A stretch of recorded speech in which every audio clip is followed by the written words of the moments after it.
As the weather in Ukraine steadily grows colder and wetter, Russian forces are rushing to achieve some kind of victory, however Pyrrhic, before a potentially long winter pause.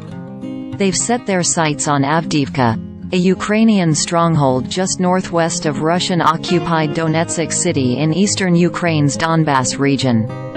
But there's a problem for the Russian Second Combined Arms Army and other formations in the area. Reaching a starting point for an assault on Avdiivka's most vulnerable northern flank requires Russian assault groups to march for miles through a drone and artillery kill zone. Which is why Arty Green, a famous Ukrainian artillery commander, seems to be enjoying the battle for Avdiivka, which began 6 weeks ago and grinds on with staggering casualties and only incremental Russian gains.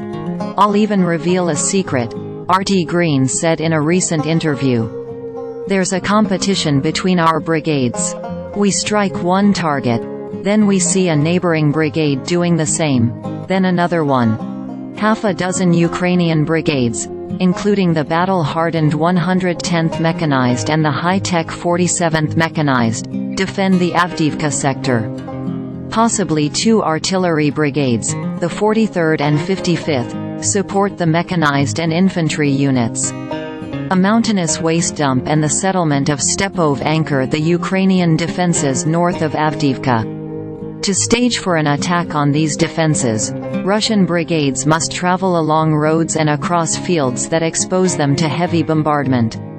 Heavy as in, apocalyptic. Each column that advances along this direction is within firing range from several of our brigades," Arty Green said. "The Ukrainians are so close that they can aim even their shortest range fires at the approaching Russians.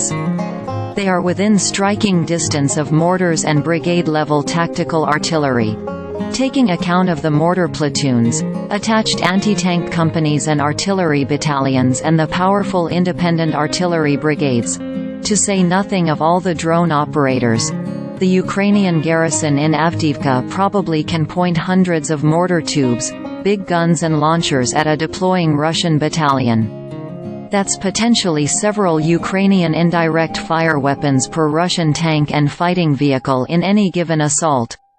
This firepower imbalance grows even worse for the Russians when you take into account that the best Ukrainian howitzers, the 43rd Brigade's German-made Ps-2000s and the 55th Brigade's French-made Caesars, fire American-supplied cluster shells. Each shell scatters 72 grenade-size bomblets and can turn a muddy field into a cemetery for entire platoons and companies. The Russian killing artillery contest north of Avdiivka helps to explain why Russian losses have been so extreme in recent weeks relative to Ukrainian losses. But the bloodshed doesn't mean Avdiivka will remain free.